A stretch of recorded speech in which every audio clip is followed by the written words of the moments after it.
Sonhoreg. Karena kata-kata Sonhoreg itu saja sudah negatif, ya. Ya, nuwun sewu Pak Kapolres. Anda mengatakan bahwa kata-kata Sonhoreg ini sudah negatif. Begitu juga mohon izin, ini bukan menyerang institusi Anda. Nama polisi juga itu di mata masyarakat juga sudah negatif. Jadi setinggi apapun pangkat Anda, apabila berbicara tanpa dasar hukum, itu hanya menjadi retorika saja yang tidak punya bobot di mata hukum sekalipun.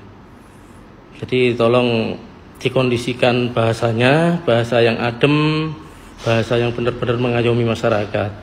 Karena kalau semua dilihat dari sisi negatif, ya mohon izin, institusi kepolisian itu di mata masyarakat sudah sangat negatif, sudah sangat negatif sekali. Jadi positif dan negatif itu tergantung dari tendensi Anda memandangnya. Kalau dasarnya kebencian, kalau dasarnya nggak suka, sebaik apapun tetap Anda anggap negatif.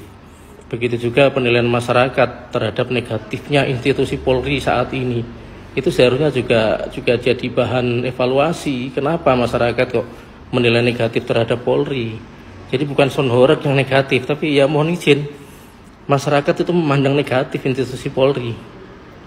Karena banyak kejadian-kejadian yang sangat represif, menekan masyarakat, menakut-nakuti masyarakat.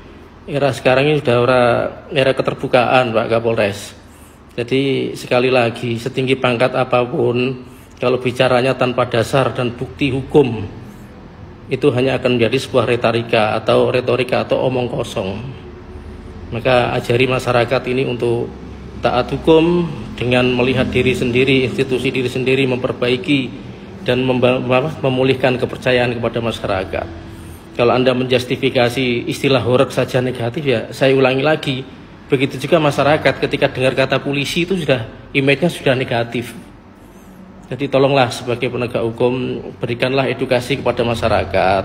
Kalau dilarang, mana dasarnya, mana pasalnya, apakah pernah ada bukti sebelum Anda di Blitar, sebelum Anda menjadi Kapolres di Blitar, coba buka aja buku di Satuan Reskrim, Reserse Kriminal Anda, di Satreskrim, buka bukunya. Apakah selama periode sebelum Anda datang ke Blitar ini ada enggak keresahan masyarakat, laporan resmi masyarakat yang sampai pada penyidikan hingga akhirnya terjadi penindakan? Coba lihat.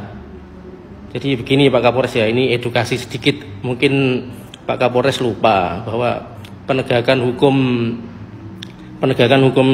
di era modern ini itu tidak hanya berdasarkan menonjolkan pada efek penindakan, tapi lebih kepada restoratif yang edukatif kepada masyarakat.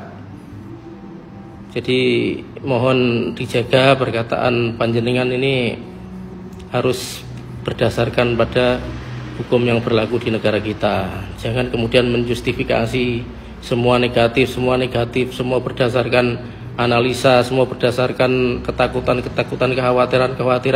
Di dalam institusi kepolisian sendiri itu ada kewenangan penyelidikan. Jadi jika itu dianggap sebagai mengganggu ketentraman masyarakat, ya udah diselidiki dulu. Kan semuanya ada proses yang berjalan. Jadi ya mohon izin, saya tidak merendahkan institusi Anda, tapi saya berbicara apa adanya kondisi real lapangan saat ini. Bahwa Anda mengatakan bahwa makna Sonhoreg saja sudah negatif, begitu juga ketika masyarakat dengar kata polisi itu image-nya sudah negatif. Image-nya juga sudah negatif. Jangan Anda menggunakan metode pembuktian terbalik. Apa yang Anda sampaikan negatif itu bisa memberi pengaruh kepada masyarakat. Jadi begitu Pak Kapolres, izin, salam presisi.